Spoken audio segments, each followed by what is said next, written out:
I have Dr. Daniel Sugai here. He is my mentor and a big brother to me, and my go-to if I have a pimple, my personal dermatologist. It has been a year since me and Dr. Sugai is connected here on Instagram, and so many great things has happened over the past year despite of what a very traumatizing year it has been for all of us. Everyone knows you on my profile. I post all the time about YouTube. And so I guess if people want to know is who are you, Dr. Sugai? Yeah, I'm coming in from Seattle, Washington. I'm a board certified dermatologist. I'm from Hawaii originally. I did medical school out there and I wanted to do dermatology being a very ultra competitive specialty. So I applied, got in on my first shot, and matched into dermatology at Harvard Medical School's hospitals. So I trained at Mass General, Brigham Women's, Beth Israel, Boston Children's. I was very fortunate to get a straight shot into medical school and into dermatology residency. I did 4 years of residency out there. And then now I'm doing private practice out in Bellevue, Washington, as well as Renton, Washington. So I do a mix of things. I do kids, I see adults, I do cosmetic, surgery, medical dermatology. And when the pandemic hit, like Christian said, it was a very traumatizing, rough time for all of us. I closed down clinic for a whole month of April and didn't see my patients. I usually see about 35 patients a day. I went to maybe 2 or 3 telemedicine patients. And so I got to meet Christian here on Instagram, which is great. And since meeting him, he's talked to me about, you do great doing a YouTube channel. And it turned out 2020 was definitely the year of skincare. And it was probably the best decision, teaming up with Christian to make this YouTube channel and then subsequently doing TikTok. And it's just really grown since then. So I just want to thank Christian for all of his help. He's been really great. Call my social media guardian angel. All of this stuff was new to me being like a dinosaur, I guess. I'm in my 30s and Facebook was, when I was in college, I had Facebook and Facebook was meant for college kids. That was for us. We had to have a .edu address to have Facebook. Now there's kids and grandmas on it. So I was in that generation and I just stuck with Facebook. I never had Instagram until last year. And then the YouTube channel was definitely a steep learning curve. So it's very good having Christian there to help me out. And he's just doing a great job with thumbnails and amazing the advice he gives. So thank you. It's not unknown to many that the road to medicine is long, it's arduous, a lot of money and debt involved. Can you tell us any advice that you might have for any pre-meds watching or even med students? Yeah, for sure. I just say don't fit into the cookie cutter mold of you have to have a 4.0 GPA in high school and college, and you have to score in the 95th percentile of your MCAT to get into medical school. You don't have to do bench research to get into medical school. I didn't do any bench research applying into medical school, and residency was very little. I just did 1 month research elective at Wake Forest, and I did a small little projects here and there, but nothing intense. You have your own story to tell. Go into any interview feeling like they're on the offense and they have nothing to lose and just sharing what's unique about you. Like for me, I minored in art in college, and so I had artwork to show at my interview. So that would be definitely a point from my story. I deal with a lot of doubters. Like people say, hey, you're from Hawaii. You went to public school. You didn't do well on your MCAT. So how are you going to do well on your board exam? All those things you're going to have to, deal with. And you just can't listen to the noise. You can't listen to the doubters. You just got to stick to your guns. I'm proud to be from a small rural town of Oahu, and I didn't have any doctors in the family. But, that I love sharing my story, that you don't have to have that perfect cookie cutter mold to get in. Yeah, it's very inspiring, even to me as someone who's pursuing the medical route. So thank you for saying that. And we received a lot of very interesting and very mind-stimulating questions today. And one of the main words that came up when I asked people questions to send to us for our dermatology session is the idea of vanity. I feel like dermatology, it's very interconnected with the glitz and the glamour, with botox, with fillers, and many people are forgetting the aspects about hair loss and skin cancer. And coming from a board-certified dermatologist as yourself, where do you draw that line between medicine and vanity? Yeah, for me in clinic, it's all about medical first, medicine first. I never like to push a patient into, selling them anything. I'm not a salesperson. I'm the doctor. I'm a medical physician. So there are some dermatologists out there who are all about cosmetics, and that's fine. But for me, I trained at a great institution where you get the best training in medical dermatology, and that's my specialty. So I think a lot of my colleagues, my primary care colleagues, refer their patients to me. They appreciate that I don't push cosmetics on them at all. And if the patient has questions and we have time to talk about it at that visit, then we can talk about it, or we can schedule another time to talk about skincare and then the glitzy stuff, the botox, the fillers, the chemical peels, which is great. But that's not my primary focus. On Instagram, though, it is fun to talk about because, you know, talking about surgery and trigger warning, graphic content stuff, you know, it's not for everyone. Whereas the glitz and glam and talking about hyaluronic acid serums is much more appealing to the masses. So it might seem like we're geared more towards that, but actually in real life, it's a very small percentage of my clinic time. Actually, and a lot of it is actually dealing with gruesome things. You can imagine this leg ulcers, chronic venous stasis, cellulitis, cutaneous lymphoma, and you name it, skin cancers, like you mentioned. A lot of it's skin cancer, and you know, people are mentioning melanoma and stuff. You know, melanoma we don't mess around with melanoma. It can be a very fatal condition. It's one of the most serious skin cancers one can get, and we deal with that on a daily basis, much more than I talk about LTMD or vitamin C serums, right? Like that's just kind of like my break from clinic is to talk about a vitamin C serum, not what I talk about all day long.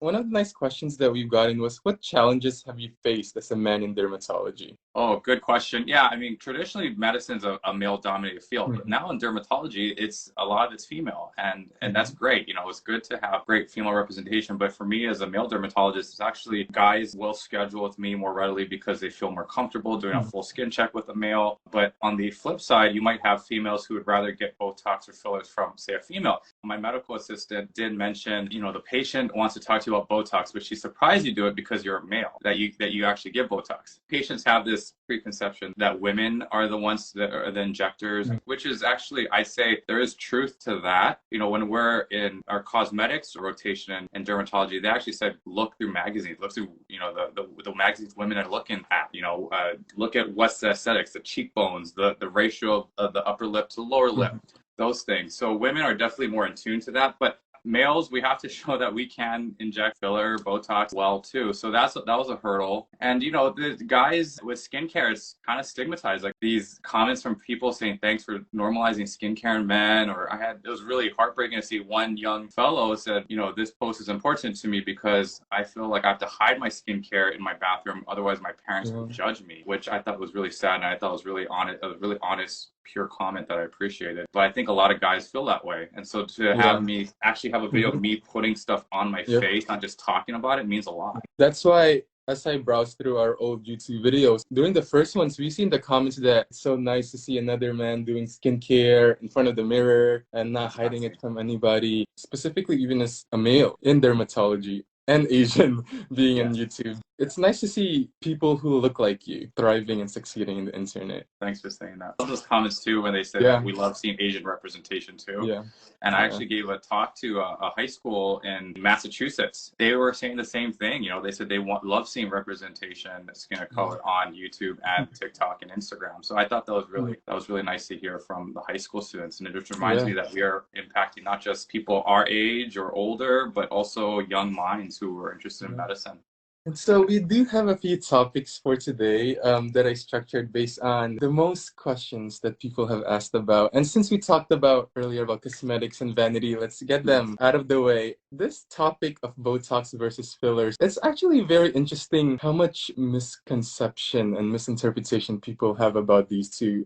Not just being confused about it like, oh, I had Botox on my lips, I got fillers on my forehead. So Dr. Sugai, you are the master in this topic. You have trained and educated for years, for almost half of your life for this. Let's start with Botox. What is Botox and what is it for? Yeah, so Botox is a neurotoxin. There are different types of neurotoxins, and there's Xeomin, Dysport, Jeuveau, but Botox is just kind of that gold standard we all talk about, and it's a neurotoxin that just takes away the muscle movement in your face or wherever you inject it. And it's a safe medication that we give, and it will last about 3 to 4 months, and we use it for wrinkles due to facial movement, say your forehead, frown line, the crow's feet around your eyes. So those areas are very commonly injected to stop the movement of muscle. It doesn't take away the sensory nerve, so you still have sensation there. You're not numb with Botox. It's actually just to help decrease the movement. If you want to be frozen, we can do that, but I don't usually advise to be completely frozen. But even say getting it here, you can still smile and have smiles with your mask on. It won't take that away. It just will just soften it so you're not pulling the periocular muscles as strongly. Something we give to females traditionally, but males are getting it now, and I call it Botox for sure. And Botox is definitely picking up in popularity. Guys like to get it here for sure, the forehead lines. Now that we're doing Zoom much more, this is probably the first time in history where we're actually looking at ourselves while talking to someone else. People are actually really interested in also filler, and I guess we could talk about filler too. So filler is something that we would do for more wrinkles that are at rest. We call static wrinkles. People have really deep creases, or they say the marionette lines, the smoker lines. I don't want to say that you have to be a smoker to get it, but you know, the lines, the vertical lines around the lips, we can soften those things with filler. And that's nothing to do with the muscle. It's just adding, most caustic is hyaluronic acid, which is a sugar found in our skin that draws in water. And we're going to get it right in where we want it and just plumping up the area, augment areas, certain structures, like say your cheekbone, the bone there will resorb with time. So if you want to just rebuild that cheekbone, you can put filler here that actually will lift things and soften this. If you want a little bit of a lifting action, you can definitely use filler for that. Botox, if we get technical, it is botulinum toxin. Yes. It's a neurotoxin. And I think that's what scares a lot of people is the idea of toxin. Is it toxic? Is it dangerous? I have a lot of people who ask me, I'm scared to get Botox. Will it migrate? Will it alter my blood levels? It's safe. From what we know, it's not going to cause any systemic tetanus. You know, it's from Clostridium, you know, that can cause the paralysis. But, you know, as a toxin that you just inject small units into specific areas, it is safe. Traditionally, I say don't give it for pregnant women. But now the new studies have shown in neurology and such, they're using it for really bad headaches in pregnancy. So it's actually, I'm not saying that I'm going to inject pregnant patients, but I'm just going to keep an eye on the new studies that it might be safe in pregnancy. And there's a lot of times when women, you hear about women who've gotten Botox and they found out they were actually pregnant, and then the pregnancy usually turns out fine. So I'd say it's from what we know, it's a safe medication to use. And in relation again to the concept of, we were talking about vanity versus medicine, especially with Botox, those who have hyperhidrosis or those who have excessive sweating, they've been getting Botox. It's something that's very inflicting on someone's self-confidence and conscientiousness. It really goes way beyond than just the, I want to paralyze my wrinkles, my muscles. Exactly, yeah. So it definitely affects the sweat ducts and the sweat channels. So, you're right, hyperhidrosis is very debilitating for patients. You might look at a patient's hand and you could have pools of sweat in their hands, or they have to change their shirt all the time, or they have to avoid certain colors so that the stains aren't as noticeable. It really takes a toll on patients. The only downside with Botox is one, it only lasts 3 to 4 months. Two, it's going to be costly to keep injecting a high number of units to, say, knock out the sweat in the armpit, say. And then 3, insurance doesn't cover it as readily anymore. And so a lot of times patients have to pay out of pocket. So almost economically, it's not very reasonable. So it would be good to keep looking into more options for patients that could be more permanent, more economically sound. And so just procedural wise for Botox, does it hurt? Do people need like a lidocaine for it before Typically injection not. of Botox? Yeah, we have numbing cream for fillers, which, you know, it does help if you have it. Yeah, mirror dry, someone mentioned. That can actually give you a cure. It is pricey, but the device, and it can also be painful, but it's actually a really good device there. And going back to pain for injections for Botox, no, it's fine. I mean, it's just little pricks. I've had it done to myself. My patients do fine without any numbing cream. You'll have little blebs afterwards that last for up between 5 to 15 minutes. You might have some bruising, a little bit of swelling afterwards, but bruising, you know, usually around the crow's feet area, we inject superficially there. And has a little more fragile skin that can leave little bruises. For probably more vessels, micro vessels. Yeah, right. So you might hit one of those, but you know, it's no big deal. We can definitely cover it up with any concealer or makeup. Fillers, though, we do have people come in early to put on numbing cream. Yeah, and I think there's also some fillers that's already manufactured with lidocaine in it. Yeah. A lot of them Restylane has, So it helps when you the more you get into the session. So the initial few pokes in that particular area, we want to just kind of blunt it with the cream first, and then, you know, the more you're working on, say, a particular, the numbing will kick in. I think 2 days ago, Dr. Sugai posted something about fillers. How people think that you have gotten fillers in the past. And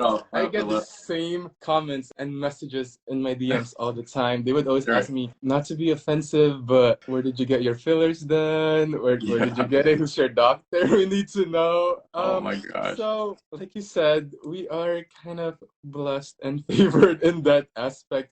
But for those who do want to augment their lips and accentuate their lip structure more, we do have fillers. Just for those who don't know, what are fillers? How long do they last? What are they for? Yeah, so fillers, those are, we said, a little more painful. They're usually made from hyaluronic acid, which is that sugar that draws in water. We used to give collagen injections before, but I've seen some complications from that. Even people get allergic reactions to collagen injections. So we do hyaluronic acid, which is fairly safe if done by a trained professional injector. It lasts between, say, 6 months to 2 years, depending on what product you're using. I love doing lips because maybe I have naturally big lips, and so I like plumping everyone else's lips. You have some good lips too, Christian. So yeah, I mean, in terms of the lip, I was thinking maybe now that we're wearing masks, people don't care about their lips, but they actually do because of that Zoom phenomenon that we're seeing. Someone did ask about how to prevent bruising with fillers, and that's definitely something I say. When I tell all patients about fillers, just expect bruising, no matter what. Botox is like, you might not get bruising, but fillers, expect the bruising, the swelling. I usually say avoid alcohol for 2 to 3 days before your injection. If you're taking ibuprofen optionally or aspirin, if you're not medically needing it, it's more for prevention. Hold off on taking that a few days before, because all those things, of course, will,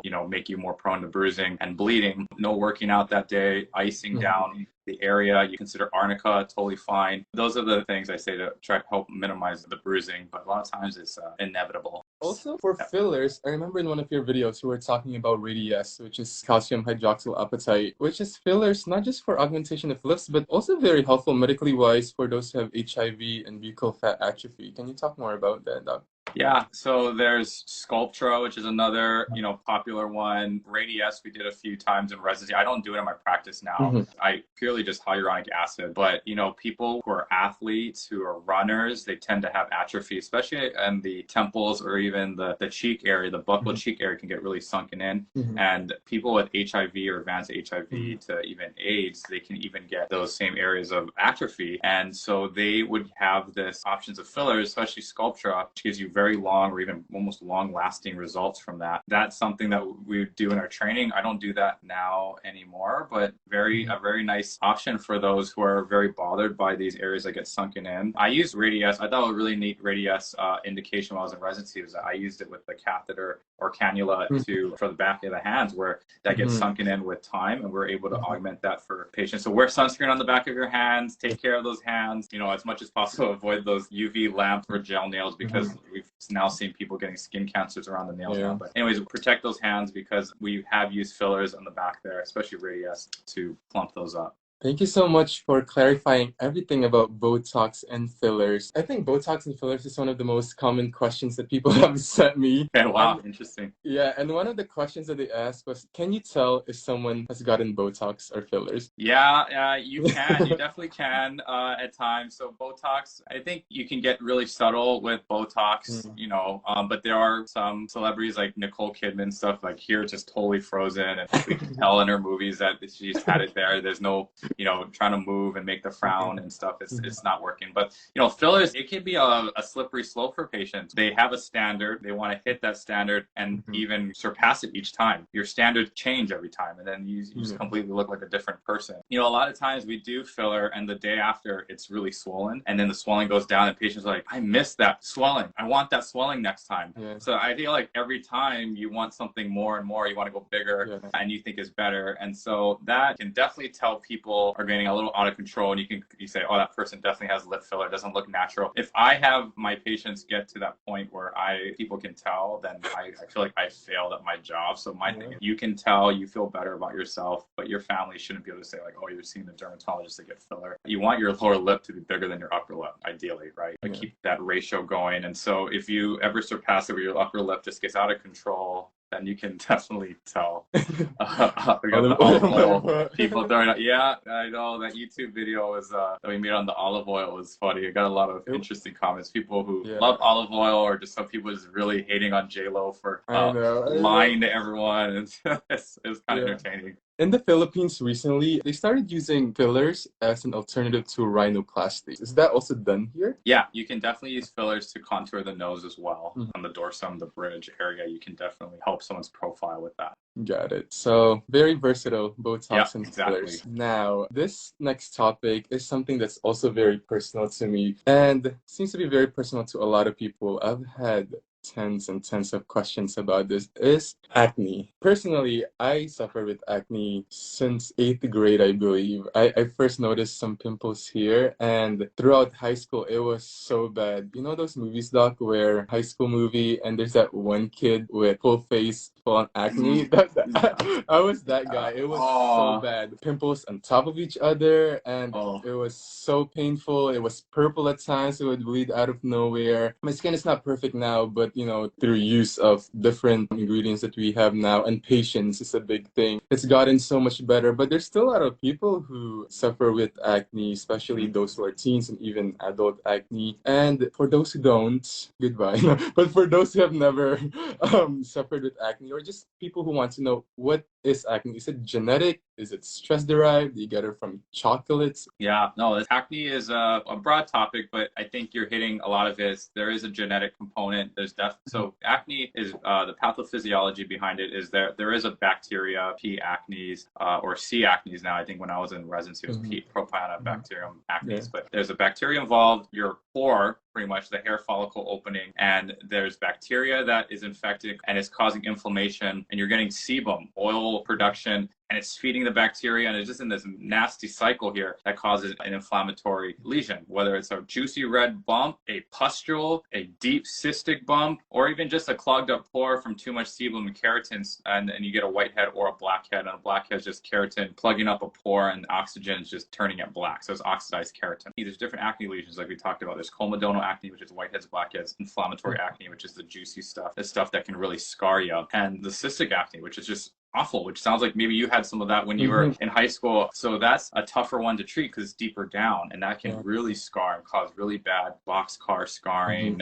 which is some broad-based scarring that you can get on the face. There's a genetic component for sure. There's a dietary component potentially, where some studies have shown cow's milk can cause increased inflammation, sebum production, as well as high glycemic index foods like sugary foods, desserts, sodas, you know, white rice, white bread, potatoes. Those things can increase inflammation in your skin. There's all these different things a part of it. There's occlusive things like, say, athletes who have like helmets or hats or headbands, or you know, the boy with who just loves resting his head on his hands. All those things are occlusive. You're not changing out your mask. You're not changing out your pillowcase. You're going to sleep with makeup. All those things that occlude your pores will lead to acne. And then there's the hormonal component as well, which you see in teenagers and also in women, their late 20s and on. They can get hormonal acne, which is the U-shaped distribution here. Very stubborn acne to treat. Yeah. I had a friend who had hormonal acne, and she was placed on birth control pills and spironolactone in conjugation with it. So when you have hormonal acne, you have too many androgen hormones circulating and binding to your skin. And the classic example is PCOS, polycystic ovarian syndrome, where you can get acne, usually lower half of the face, unwanted facial hair, and also loss of hair on the scalp. And those are all manifestations of too much androgens, too many androgen hormones. So what to do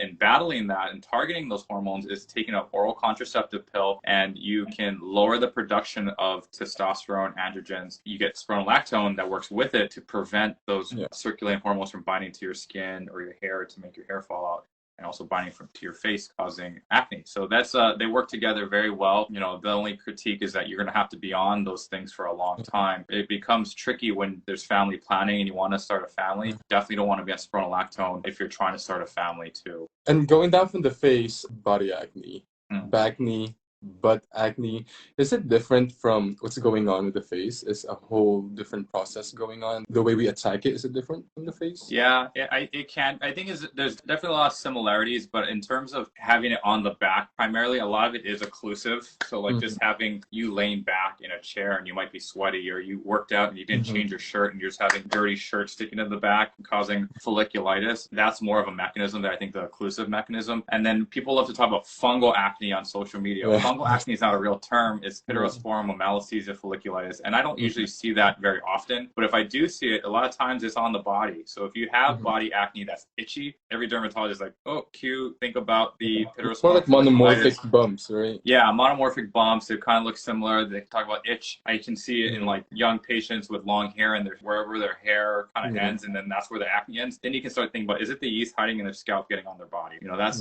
when I start thinking about fungal acne. Otherwise, when I do a regular consultation, I'm not going to be thinking like, you know, is that a checkbox? Make sure this isn't fungal acne. That's usually not something we're thinking about for facial acne. Although fungal acne or this pityrosporum folliculitis can happen on the face, it's just not very common. Yeah, I feel like 2020 was the year of fungal acne. Yeah. I feel like it's all over YouTube, all over TikTok. People are asking, should I go on Proteone Zinc or ketoconazole? Yeah, And it's Nizoral, yeah. all over the internet. We get any questions about blackheads that you talked about, the oxidized things on our nose. Do you think pore strips help for that? So pore strips can help temporarily. Blackheads are just really stubborn. If you use a cream like retinoid creams for blackheads, and a lot of people want quick results, you won't get quick results with, you know, your retinoid. If you're impatient, there are those pore strips. I've used them, and it's definitely not something you should do all the time. And it's something if you just want to kind of get ahead of things. But there are some that are pretty traumatizing to the skin. So that's where I say don't use your pore strips if you have an active, juicy, inflammatory acne on your nose, saying you're putting a strip over it. That's a big no-no there. I'll just say there's a charcoal nose strip that I've tried that, oh my gosh, I tried it out because I was sent it, and it really did rip the skin, the epidermis. We tried the same one. Yeah, so that, you know, you gotta be careful with them. I used to use it when I was in med school, and I didn't have time for a skincare regimen, and just gives you like quick relief. You're like, all right, good, I'm back to like baseline or ground zero, and then you just wait for it to get clogged up again. But now that I'm better at prevention, I don't have to use as much. So it's all about prevention, right? So retinoids is not spot treatments for your entire face. You can incorporate a salicylic acid cleanser, which is a beta hydroxy acid that goes deep into the pores and cleans out your pores. That's something you can pair with your retinoid cream for blackheads. Chemical peels I love too. Chemical peels are great. Is it SkinCeuticals they use for VIPs? Yeah, exactly. I use SkinCeuticals. So we have 3 different levels: salicylic acid with low glycolic, and then there's the advanced corrective if you want to work more on pigment. And then there's a TCA Smart Peel, which, my patients are loving. We're using it for like hyperpigmentation, but it just gives you a nice resurfacing, smooth texture. Do you recommend peels with someone who have active acne? Good question. There are some patients who don't want to go on any oral medications and they rather do peels. I don't usually advise that, but if that's where we're at, then we can do it for active acne. It's only temporary relief though, really. You got to try and control the inflammation ideally, and then follow up with peels when you're at a good place, and work on more of the scarring, the resurfacing. You have the occasional blackheads in your nose, you want to clean that out. Definitely consider a peel, but usually not something on my therapeutic ladder for treating active acne. It's not there. And outside clinical chemical peels, how often would you recommend someone, or if you do recommend, exfoliation at home? You could say maybe 1 to 3 times a week if you want to. I actually maybe do it once every 2 to 3 weeks, really. Again, I do my peels like quarterly too. If you don't have peels, then maybe you want to exfoliate, you know, once a week. That's totally fine. But the days you are doing it, don't use your retinoid that day. You don't want to increase the irritation factor for sure. And just start slow, you know, don't do it on consecutive days. Space them out when you're starting off. Maybe do it like every Wednesday and then increase to like Tuesday, Thursday, something like that. And I think people ask because of the boom in the Ordinary's red. I don't know if it's an AHA or BHA peel. I've been seeing it everywhere. People's face look like they're bleeding. Is there a specific brand that you recommend or would suggest for exfoliation at home? That's a good start. I'd say the Ordinary, it is pretty powerful for an over-the-counter one, so I'd say be pretty careful with that one. You know, Skin Better came out with these exfoliating pads that I really liked. I think they're probably one of the best ones I've ever done. But Skin Better Science is a hard brand to come by. You need to be linked with a dermatologist who dispenses it. I have heard of people getting it online. I'm not sure how they do it without having a dermatologist who can order it for them online, but they make good exfoliating pads. Crave Beauties. Have you tried their exfoliators? I think you sent me one. I'm not sure if that's the one you sent me. I haven't tried that one yet though. Yeah, I have to review that. I tried it. It's actually pretty nice. I mean, these K Beauties actually really got their AHAs, BHAs down, and they don't feel like exfoliators, but my skin feels so smooth after using them, and it kind of tricks me. I'm like, doesn't it feel like I exfoliate? It doesn't have that sting or tingle like a traditional exfoliant, like the Ordinary's Vampire Red Peel solution. That really feels like almost like a miniature peel. But yeah, I think K Beauty is actually pretty good. The Medicube line, they have exfoliants in like even their not just their cleansers, but also like the creams and such. And I did wear that today, and it actually feels really nice without causing irritation. So I guess I should maybe focus more on like the gentle exfoliators with K Beauty, because I think they are maybe more sophisticated than we are. And since we're talking about all of these brands, SkinCeuticals, Medicube, let's talk on skincare. Also, 2020, everyone being at home, is the year of everything. Year of fungal 100%. acne, year of TikTok, and year of skincare. Even though we've been seeing 10, 12, 20-step Korean beauty, it's really last year that everyone's really delved into the concept of skincare. Can you take us through the journey of your skincare? You told me something before that you used to use back in the day that traumatized me. I cannot believe it came out of a dermatologist's mouth. Oh yeah, I mean, definitely. I've used St. Ives. I've used hand soap to wash my face. This is all in college. I probably used my shampoo to wash my face in college in Hawaii, and I was definitely guilty of that. And then I went to medical school. I'm like, oh, all right, I'm going to apply to dermatology. I should maybe clean up my nose here. And I got St. Ives. I'm like, oh, this apricot scrub. Let's try this out. And it, of course, just wrecked my skin. And then I got into dermatology. I look back at pictures like, gosh, my pores were dirty still and stuff. And so I started learning. And, you know, in dermatology residency, again, you're still focusing on medical stuff. You're not like, all right, let's go through a skincare regimen, guys. Let's talk. We actually don't go through that, you know, a lot in the beginning. You kind of pick it up as you talk about skincare with your patients and you're attending. There's no like skincare 101 when you start out dermatology residency. You just pick it up and you start seeing what works for your patients and yourself, what's causing skin irritation or contact dermatitis in your patients, and then you formulate what works for you. So I went from no retinoids, nothing, to, you know, to cleanser and a retinoid. That's what I started off with. We'd prescribe each other retinoids at the co-residents. We're all doctors, right? So I started off with tretinoin 0.05, which is a level above the intro 0.025. And I fell in love with it. I loved it. I was like, wow, this stuff is great. It keeps my pores clean, prevents acne, it makes my skin glow. I feel like I had more youthful skin. Also, of course, worked on my diet. My diet was awful in Hawaii as a medical student in college. I ate just pure trash. Everything.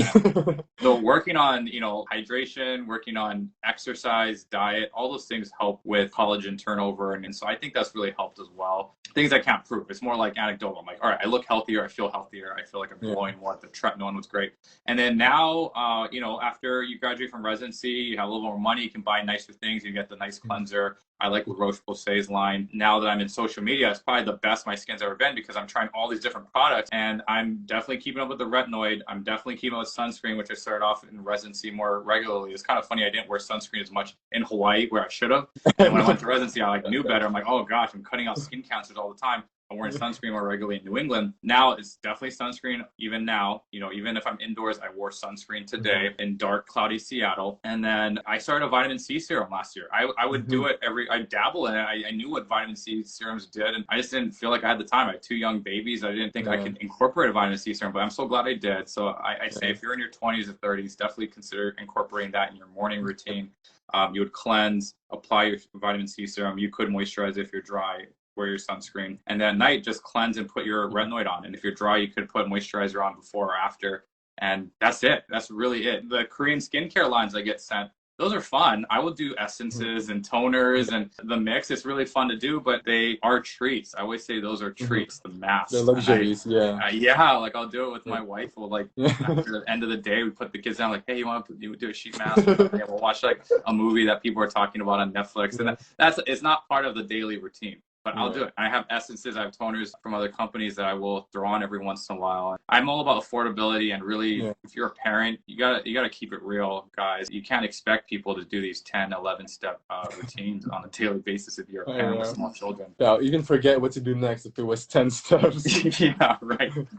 Exactly. And since you mentioned things like vitamin C, retinol, collagen, sunscreen, I do have 5 that flooded my DMs. And we can go through them quickly, what they are, what they are for, and if there's any brands that you recommend for that specific one. And the first one that came up was hyaluronic acid. We've heard about this the whole year. What is it, Doc? Yeah, hyaluronic acid, natural carbohydrate that our skin makes. It's in a lot of products in our cleansers, serums, moisturizing creams. The cosmetic fillers I'll inject into your lips. It draws in water. It's a water magnet, so it's a humectant. So it's really nice in your moisturizing creams because it'll help soak up water and retain it. And so the serums have really taken off. I actually only started using serums with the journey of social media. I actually wasn't using hyaluronic acid serums, honestly, before. That's a really nice thing to add in when you're really dry. It does give yourself a nice plump. And, as you get older, like you're getting your 30s like me, you're starting to get the lines and such. That's a really nice way to help plump and hide them. But not all of them are the same. And that's why I like to post on like the things that are plumping for, people my age or older, because they're not all the same. Some are actually soothing. Like I like Vichy's Mineral 89, and that's a soothing hyaluronic acid serum that when I do get irritated from putting on too much of this new stuff I'm getting in the mail, that's soothing. So that has a purpose there. But in terms of plumping, I'd say that's where I would knock it a few points. Hyaluronic acid comes in different forms. Great, safe ingredient. Someone had mentioned collagen. Collagen studies are limited. They're small. We need larger studies. And the ones, though, the studies that I did read about, they actually show collagen supplements increasing hyaluronic acid production in your skin and increasing hydration, which is really neat. A pretty cool finding there. But in terms of does it build collagen, the jury's out on that still.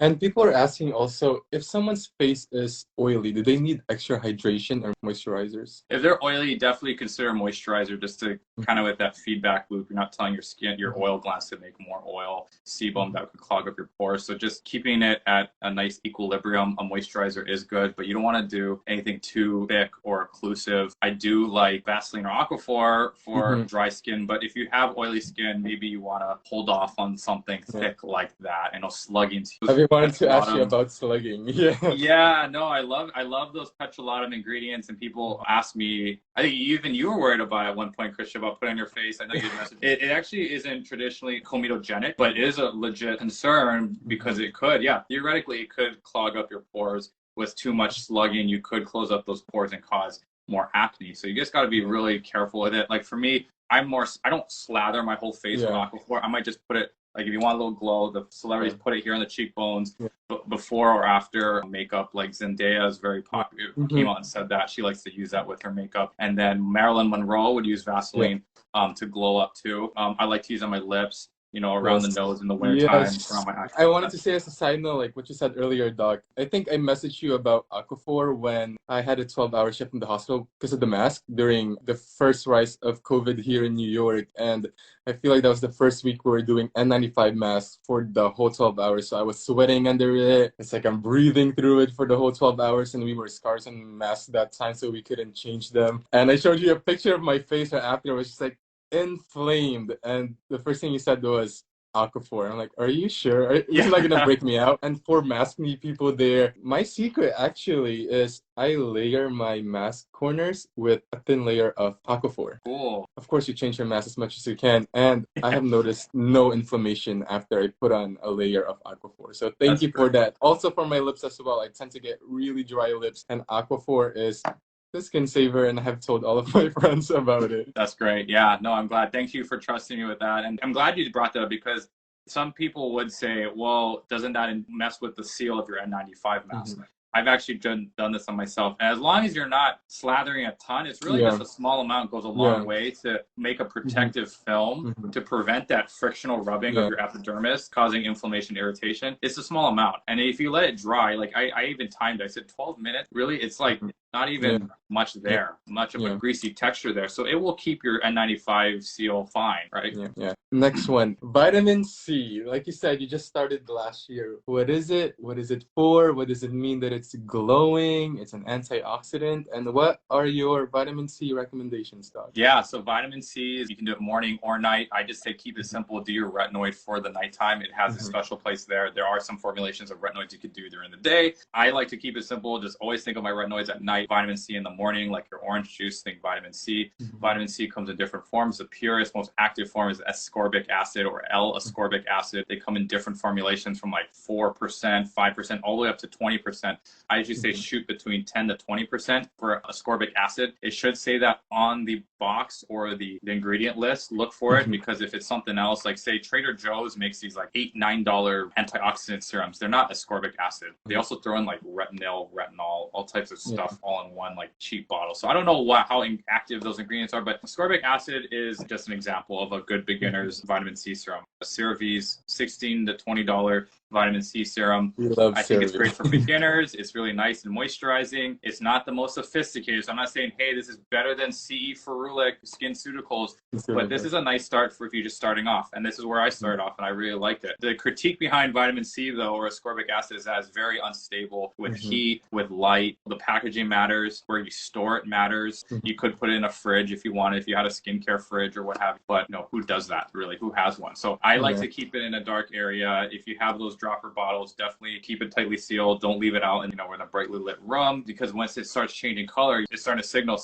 telling you that it's oxidizing. Once it oxidizes, the potency goes down, and it gets to the point where it can be kind of disgusting because thick orange serum. You don't want to be putting that on your face at that point. Why do we care? It's an antioxidant. Vitamin C is an antioxidant. It helps fight free radicals from the sun, from pollution, and it helps you from getting free radical damage that can cause aging. The aging process involves like your collagen breakdown. You have collagenases that eat up collagen in your second layer. So you're just trying to help lighten those brown spots. Some of these vitamin C serums we're hoping can influence the dermis to make more collagen. And so new studies are coming out with like newer derivatives from L-ascorbic acid, trying to make it more stable so it can go down to the second layer. I also have like Naturium's vitamin C complex. I really like that one. It's really good and affordable. It's $20 at Target. Something I've been impressed with. I like Vichy's ampules, like the dropper. So those are 10 to 15% ascorbic acid. I've like Maylove's Glow Maker, which is another 15%er. That's the dupe for SkinCeutical C Ferulic, which is the greatest of all time. Has all the clinical studies backing it up. It's the most expensive though. It's $169. Yes, I do use C Ferulic, but it's quite pricey. I've been using it for the past 3 years. I must say that it's really amazing to see Ferulic, but but you were talking about more affordable vitamin C dupes and alternatives. Now, how long does your C Ferulic last, Christian, before it starts to turn orange or yellow?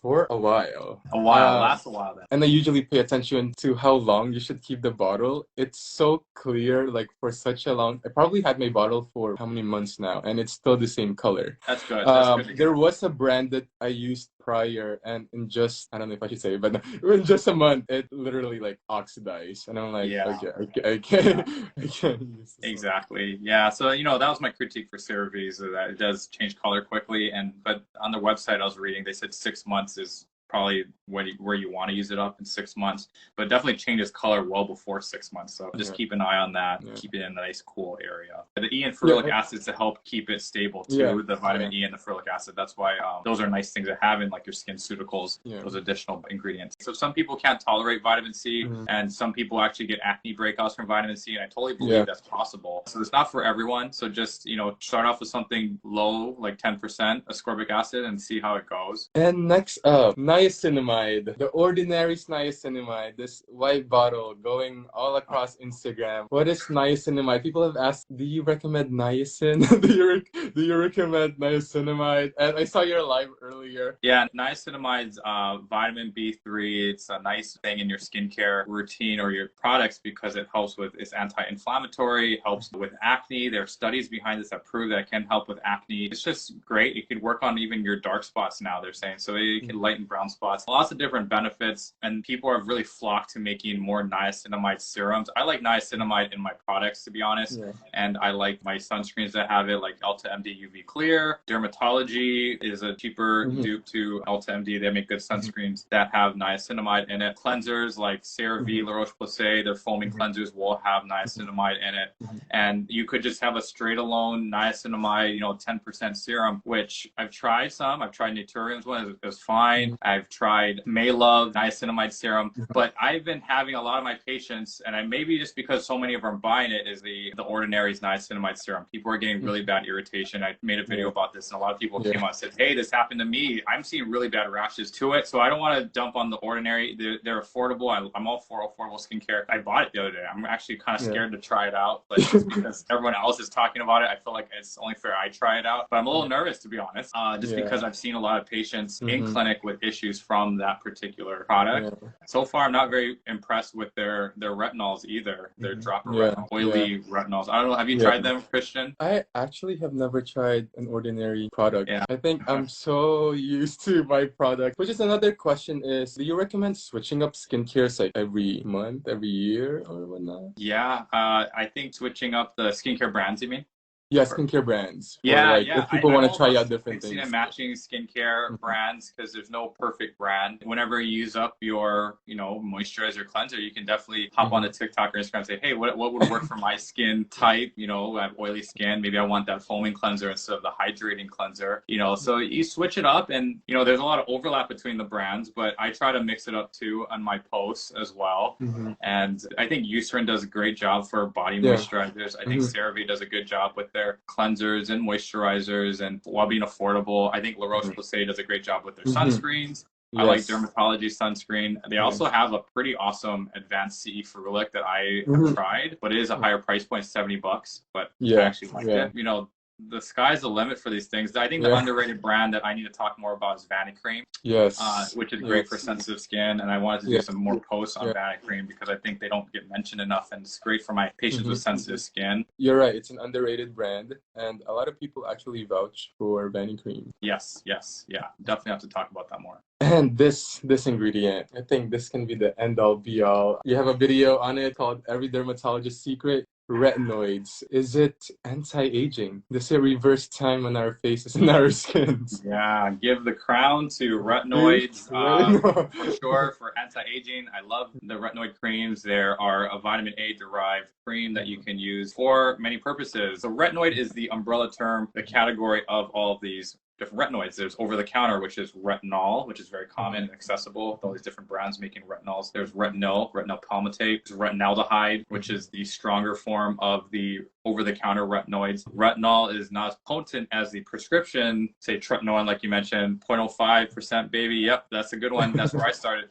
So Me tretinoin too. is retinoic acid, and that's like ready to go. It's in its active form, ready to go and throw punches. Like I say, retinol has to go through a few conversion steps before becoming retinoic acid. It has to become retinaldehyde, then become retinoic acid. And you start playing with the big boys here on this side. Tretinoin, tazarotene, adapalene, 0.3%. There's different other ones, newer generations that have come out, like Aclef or triferritine has come out more recently. It definitely helps with acne. It helps clean out your pores. Your pores can have keratin shedding into the lining, and it can help keep that hyperkeratinization from happening in the pore, keep your pores clean. And that's why I say it's preventative. You don't want to just like spot treat acne. It's like putting on your entire face to keep your pores. And then there's the lightening brown spots. It helps with skin cell turnover, and it helps with lightening those sunspots that I've had from Hawaii, and I was able to lighten them with chemical peels. And then the third thing is it helps with aging. It tells your fibroblasts in your second layer of skin, your dermis, to make more collagen, and it can thicken up your epidermis too. So those myths that people want to like comment on my posts at least once a day saying, what, it thins out your skin, I would say, no, it does not. It does the opposite. It actually helps to give you more of that youthful bounce we talked about before. Yeah. So it's great. Don't use it if you're pregnant.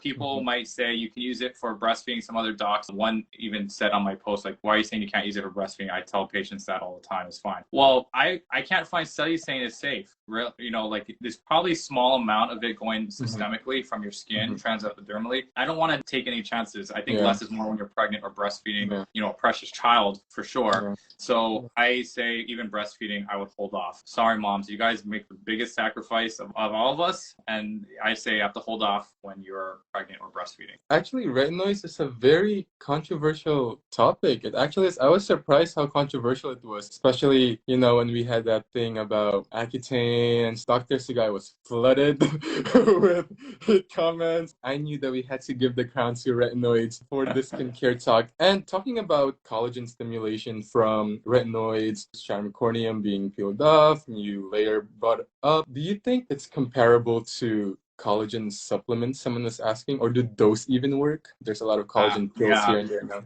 right. Yeah, it's a good question. I don't think collagen supplements are definitively going to give you the benefits retinoids do. It would be nice if we proved that in larger studies, but if you look at it conceptually, like taking whole collagen or collagen peptides, it gets broken down into like amino acids in your gut. Does it go into your bloodstream and rebuild the dermis, this glue, this collagen glue? That's like kind of a stretch for me to think about if it can really do that. But there are people who believe in it, and I think that's great. It helps with your hair, your nails, your skin. that's great. You know, when I read about collagen supplements, it's more GI just upset or bloating, and nothing really dangerous taking it. I think someone had mentioned before Ehlers-Danlos, if you had a collagen disorder, you know, you could consider that, but I don't think there's anything that evidence-based to say that's going to help you if you have a collagen disorder. But it seems like a okay thing for my patients to do. I won't tell them to get off of it. Like biotin, I have to, you know, warn patients about the high dose biotin, that it can mess with your thyroid labs. It can give you falsely high T3, T4 levels and falsely low TSH, which can give you a false diagnosis of Graves' disease or hyperthyroidism. So that can be a concern for sure. And also, you know, troponin levels, you as a RN, you dealing with troponin levels is very crucial to get those labs drawn on a potentially cardiac patient. And if it masks or low, you know, MI or myocardial infarction keeps the troponin, it hides the you know, falsely lowers troponin levels. That's dangerous for sure. Is that really worth it? And the jury's out on the evidence behind biotin too. So I don't routinely recommend that. That I'll even say, like, consider going off of it, or definitely going down, and consider a hair supplement like Viviscal or something with like small amounts of all these nutrients. But yeah, I'd say for collagen supplements, I don't see anything right now dangerous. Like biotin could be dangerous potentially. Got it. Got it. And how can we end the live without talking about the one ingredient or the one part of the skincare that will render everything else useless without it, which is sunscreen? Dr. Sugai, what I love about him is he's a big proponent of sunscreen, also in relation, not just avoidance of wrinkles or whatnot, but skin cancer. Dr. Sugai is very passionate when it comes to skin cancer. He's done a series on his YouTube. I really believe that the idea of sunscreen or the use of sunscreen is also something that's very controversial. Some people don't believe in it. Some people think that it's toxic. What do you think, Doc? Yeah, so those claims, I think, are pretty dangerous on TikTok. I'm getting that you know, they're saying sunscreen causes cancer. There's no evidence that it does that. You know, if you're worried about the chemical ingredients, I feel you. You know, I don't want to go out fear mongering saying, hey, chemical sunscreens run the other direction. I use chemical sunscreens for sure, but when they came out with that report that it is absorbed into your bloodstream with limited use and is found in your bloodstream, that's scary. Yeah, I agree. And do we know the long-term effects from it? No, we don't. But right now, what we do know is that it's safe to use for now. You know, there are some parents who are hurting and actually worried that it's neurotoxic. Talking to my neurology colleagues, they have not found that it is harmful. You know, I've even talked to epileptic specialists, and they say that's not on their radar right now, chemical ingredients in their sunscreens. If you want to be safer, you know, you want to feel better, peace of mind, you can consider the mineral sunscreens, the zinc oxide or titanium dioxide sunscreens, and they are reef safe for sure. They're talking about reef safe is going to be a new label you're going to be seeing a lot more now. Now that Hawaii, my home state of Hawaii, is now banned oxybenzone and octinoxate, there are laboratory settings where these ingredients can bleach coral, damage coral life. But in the real world, people argue, like, how much is it really affecting the coral when it's getting washed off the body, and is it really getting on the coral? That's hard to prove, but for now it's banned. Respect the INA or the land, respect the state's laws. You know, these things aren't even water resistant anyway, so you shouldn't even be jumping in the water with stuff like this with octinoxate anyway. So go with something that's reef safe, that's water resistant, 40 to 80 minutes graded. So that's my thing on sunscreen. You know, you want it to block UVA and UVB light, because both of those things can contribute to risk of skin cancer through DNA damage. And when you have DNA damage, you're going to get squamous cell carcinoma, basal cell carcinoma, melanoma that can kill you. Thank you so much, Doc, for all the wisdom you have given to us tonight. And before we end the live, I have something very exciting for you and for everybody. It's our ending portion that I would like to call rapid fire. So I will have a timer for 1 minute, and I will say different statements that people have sent me in my DMs. They are skincare myths or whatnot. You'll just say if it's true or false, or myth or fact. And let's see how many can we get up to in 1 minute. Some of them are very controversial, so I'll let you have a pass on certain things. Just drinking water. So I can say pass if it's too much. Then If it's too controversial for you, you can say pass or not. True or false. Start now. I need to exfoliate every day. No, false. Darker skin tones also need sunscreen. Yes, true. Hair, skin, and nail vitamins are proven to improve growth. False. Radio frequency microneedling for scars is worth it. Yes, if you have the money. Toothpaste will kill a pimple. Oh, don't use it. It might, but don't use it. Detox drinks work. Detox drinks work? I mean, maybe, but I don't know. I'll say maybe. I can safely pop a pimple at home. Don't do it. False. Semen clears the skin. Semen? Yeah. Oh, no, no, false. Often wearing a hat causes hair loss. If there's a constrictive component, so there's a truth to that. Eye creams are useless. False. Tea bags can eliminate wrinkles. And eye bags. Potentially. Oh, yes. Got There's a it. lot of Thank like you so maybes much, Doc. You didn't say pass to anything. I know, yeah. Doc, thank you so much for being with us tonight. I appreciate everything that you do on the internet, educating people, spreading news about evidence-based skincare, and just being an inspiration to a lot of people, especially and specifically for me too. Yeah, no, thank you guys. Thank you all. I really love you all. You guys are all great, so positive. You know, I really wish I could actually meet a lot of you in person because you guys are just, you can tell, great people. So thank you for tuning in. But thank you so much to Christian, who's just really been like my social media guardian angel. He's like a really special person, a really good person. What he's doing during this pandemic is amazing. You know, you are the frontliner, and you're ending it all, or hopefully it's the end, is with giving vaccinations, which I think is amazing just for you to do that. So you putting yourself out there, you're going to school, you want to, you know, become a physician, and, you know, even if you choose to do a different path, I'm still super proud of you. And thank you for all of your help with my journey, because you're a big part of it. You're like a huge part of it. So that's why I'm proud to have you as my YouTube manager. I see Christina here. Yes, thank you, Christina, for your help as well. The A team for sure. Hopefully, you know, the YouTube continues to grow and we still have a good time. I always say I want to keep doing this until the spark is gone, and the spark's definitely there, and I'm having a great time. So thank you so much for everything you've done. The spark and the glow is still there on your face, Dr. Sugai. Yes. Thanks, guys. Thank you, Doc.